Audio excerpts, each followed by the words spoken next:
Ting ting tangis jaran goyang. Ting ting tangis jaran goyang. Ajiku aji jaran goyang.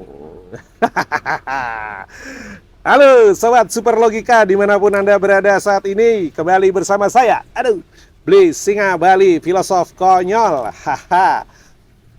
Tadi saya merapalkan sepenggal mantra dari sebuah ajian, yaitu ajian jaran goyang. Nah, siapa nih yang masih belum percaya bahwa mantra itu bisa berfungsi dengan baik dalam prakteknya, ya? Gini, saya kasih tahu. Kamu harus tahu dulu mantra itu apa. Mantra itu adalah bait-bait suci. Ya. Kalau bait-bait suci, artinya seharusnya digunakan untuk hal-hal yang baik, ya. Untuk hal-hal yang baik, sekali lagi karena dia bait suci, seharusnya digunakan untuk hal-hal yang baik. Jadi ketika kamu merapalkan satu ilmu atau suatu mantra, ya, tetapi kamu mengalami kegagalan, oke, cek dulu tujuan kamu atau niat kamu itu sebenarnya apa, ya. Kalau ternyata tujuan kamu dan niat kamu itu hanya untuk hal-hal yang buruk, kemudian itu gagal, hello, mikir dong, ini kan bait suci, ya. Jadi gunakanlah hanya untuk kepentingan yang baik-baik saja, oke? Kemudian ada yang bertanya bagaimana sih, Bli, proses mantra itu bisa digunakan sebagai rapalan atau ilmu yang bisa mempengaruhi orang lain. Oke, jadi gini, sebelumnya saya jelasin dulu ya. Di dalam kehidupan kita, sebenarnya semua orang bisa dipengaruhi oleh mantra. Ya. Ini dibuktikan dengan hampir 80% atau 90% orang itu beragama. Yang artinya mereka semua paham tentang mantra. Ya. Walaupun dalam bahasa yang lain mungkin disebut ayat, ya, ayat suci. Ya. Di sini disebutnya mantra. Di dalam keyakinan kuno disebutnya rapalan dan sebagainya. Bukan rapael ya, rapalan ya. Sekarang yang bisa dipengaruhi oleh mantra dalam sebuah kelompok masyarakat, jika ada 100 orang, itu paling yang bisa dipengaruhi hanya 5-10% saja. Ya. Jika anggapan kesuksesannya itu kita ambil dari sisi mempengaruhi secara gelombang otak, atau kalau dalam bahasa kunonya dengan cara yang magis atau klinik. Ya. Nah, kenapa ini bisa terjadi? Ya, jadi mantra itu baru bisa berfungsi dengan baik ya ketika kita getarkan dengan suara. Artinya di sini kita mempergunakan sound effect, ya, sound effect. Jadi efek dari suara kita. Ya. Suara kita ini yang melafalkan mantra-mantra itu sehingga didengar. Jadi kalau orang baca mantra sebenarnya dia harus diucapkan seperti kita bicara seperti ini, tapi dengan intonasi dan nada-nada tertentu, ya, yang mengundang pikiran bawah sadar kita menjadi bekerja dengan baik atau melompatnya pikiran sadar ke bawah sadar. Ya, jadi ketika mantra itu diucapkan dalam kondisi bawah sadar atau kondisi kita sedang meditatif, itu akan membawa efek yang luar biasa. Ya, di sanalah mantra itu bisa bekerja dengan baik. Terus bagaimana memastikan mantra itu sudah bekerja dengan baik, Bli? Ya, yang pertama, ya, ketika kamu melakukan itu, kamu ada rasa damai itu dulu. Karena yang kita ucapkan adalah bait-bait suci atau mantra suci, maka yang kita dapatkan adalah kedamaian hati. Misalnya saya ingin mempengaruhi si A dengan aji pelet jaran goyang saya supaya dia suka sama saya. Walaupun itu gunanya untuk merubah pikiran orang, tetapi niat saya adalah supaya dia menjadi istri saya. Itu artinya baik kan?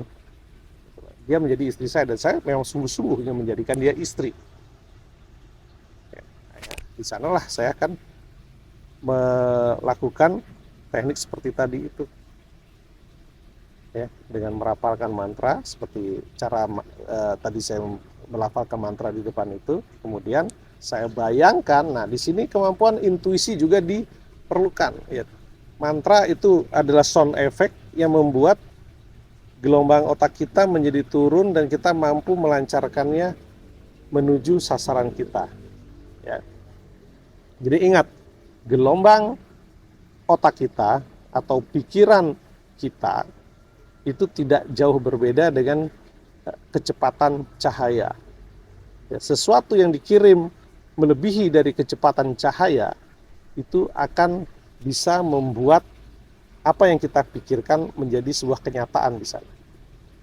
Ya, rahasia inilah yang digunakan oleh nenek moyang kita, ya, untuk menciptakan ilmu-ilmu seperti ini. Oke.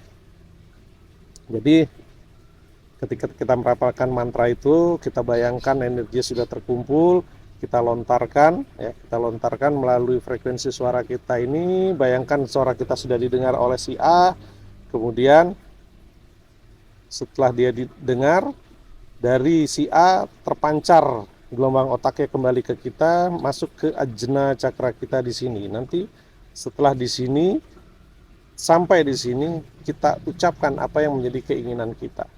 Ya. Misalnya namanya, "Hai Agnes Monica, aku mengenalmu dan kamu mengenalku. Mulai saat ini dan seterusnya, hatimu hanya untukku, lupakan hati-hati yang lain. Namaku si ini." Ya, terus itu. Jadi ngajarin melet gue. Aduh, sorry ya, kebablasan sedikit ya. Itu salah satu cara mempergunakan mantra atau rapalan. Ya. Jadi kalau ditanya apakah mantra itu benar-benar mampu memiliki energi atau merubah energi atau membentuk energi, saya bilang ya. Ya, karena kalau kamu punya alat untuk mengukur kepadatan ion atau pergerakan ion per second, saya nggak tahu namanya itu ya, itu ada orang-orang yang pinter yang ahli-ahli bebatuan atau ahli-ahli ion ya, silakan, itu ada alatnya namanya, kalau nggak salah alatnya namanya ionizer ion tester ya, saya nggak tahu itu ya. Itu air yang kita mantrai itu akan meningkat ya, pergerakan ionnya meningkat atau susunan ionnya bahkan susunan molekulnya bahkan berubah. Jadi untuk susunan tertentu dia akan menimbulkan efek penyembuhan, dia akan menimbulkan efek ketenangan, dia akan menimbulkan efek penghancur dan lain sebagainya.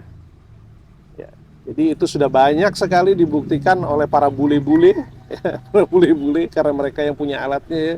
Bahkan sekarang di Indonesia itu sudah banyak digunakan oleh penjual-penjual kalung-kalung kalung-kalung modern yang dari kristal atau dari bebatuan yang untuk menguji bahwa ini memiliki ion negatif yang bagus, yang banyak, yang bagus untuk kesehatan tubuh. Itu bisa dipakai untuk mereka. Nah, ternyata bahkan batu yang saya ambil seperti ini pun ketika saya mantrai dengan mantra tertentu ya, pergerakan ionnya akan berubah. Saya bisa pastikan ya. Saya sudah pernah lakukan itu bersama teman saya ya, teman-teman waktu itu, dan ternyata memang bisa. Dan bahkan ada satu mantra yang bisa merubah ya, susunan ionnya menjadi 0. Ya, ini yang paling sulit untuk dilakukan ya, itu menunjukkan fenomena bahwa jimat atau apapun itu bentuknya ya bisa jebol oleh mantra. Ya. Gitu, jadi nggak usah serius-serius, kita lagi bahas tentang mantra, memang agak ngeri-ngeri dikit karena mantra itu banyak disalahartikan oleh orang-orang, didiskreditkan sebagai sesuatu yang buruk, padahal mantra itu adalah bait suci untuk tujuan-tujuan yang baik dan tujuan-tujuan yang suci, itu yang sebenarnya ya. Kalau terjadi penyalahgunaan, ya itu nggak beda seperti saya sebagai seorang penjual pisau, saya kasih pisau itu ke kamu terus kamu pakai masak, ya jadi alat masak. Tapi kalau kamu pakai untuk membunuh, ya jadi alat membunuh. Ya, jadi ilmu semuanya seperti itu. Bahkan ilmu agama pun kalau jatuh ke tangan orang yang salah menafsirkan, ya menjadi sesuatu yang tidak disalahkan, ya, menggorok lehernya orang dengan menyebut nama Tuhan tertentu. Kan kasihan. Apa agama yang salah? Enggak kan? Manusianya yang salah. Ya. Jadi hati-hati eh, bahwa mantra ini kalau disalahgunakan nggak beda dengan hal-hal yang tadi saya ucapkan itu. Terus gimana nih guys? Di mana nih Bli kita bisa mengucapkan mantra ini sehingga punya punya kekuatan? Ya, kalau pertanyaan seperti itu saya katakan di mana saja bisa. Ya, asalkan hatimu tenang, hatimu damai, hatimu sejuk. Ya. Namun ritual, menurut saya ritual itu akan sangat bagus jika dilakukan di tempat yang bersih, dalam suasana yang hening, damai, ya. Kemudian dalam kondisi pikiran yang tenang. Ya. Kemudian jika perlu buat tempat itu menjadi wangi, itu yang paling penting ya. Jadi kapan dan di mana itu bisa kita lakukan. Saya sendiri kalau melakukan itu ya lebih sering malam hari.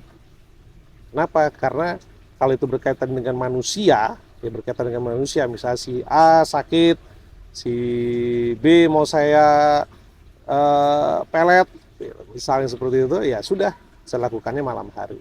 Kenapa? Ketika malam hari orang sedang tidur ya. Nanti kita bahas rahasia kenapa orang tidur lebih gampang dipengaruhi ya. Kalau di sini nanti kepanjangan jadinya videonya ya. Jadi penjelasan logisnya tentang mantra itu adalah kenapa bisa mempengaruhi orang secara gaib, karena ada gelombang suara ya yang berupa frekuensi tertentu ya. Saya nggak terlalu pandai dengan hal-hal yang semacam itu ya, tapi ada frekuensi yang dihasilkan oleh pengucapan mantra yang berulang-ulang atau pengucapan mantra dengan alunan tertentu ya, pengucapan mantra dengan bait-bait tertentu itu ternyata ketika dilakukan dengan kombinasi kekuatan intuisi maka akan menjadikan sebuah kekuatan yang dahsyat yang mampu mempengaruhi orang lain.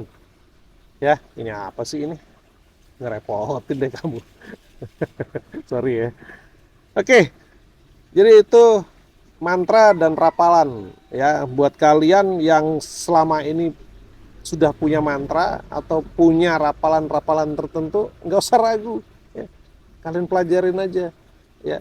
Apalagi kalau kalian sudah belajar olah nafas, itu bisa digunakan untuk bahan bakar untuk kita melontarkan mantra-mantra tertentu agar menjadi efektif. Oke,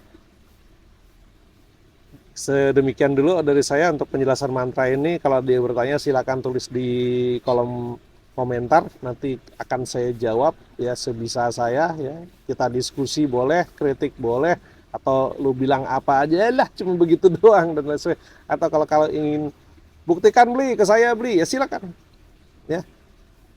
Yang harus diingat adalah buat saya mantra itu adalah bait suci.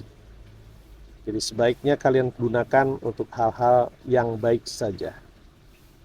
Ya, dan yang harus diingat satu lagi, hanya 5-10% saja orang yang bisa kita pengaruhi dengan mantra ini. Karena apa? Sugestibilitas orang berbeda-beda. Oke, salam logis, salam sehat, salam super logika. Au.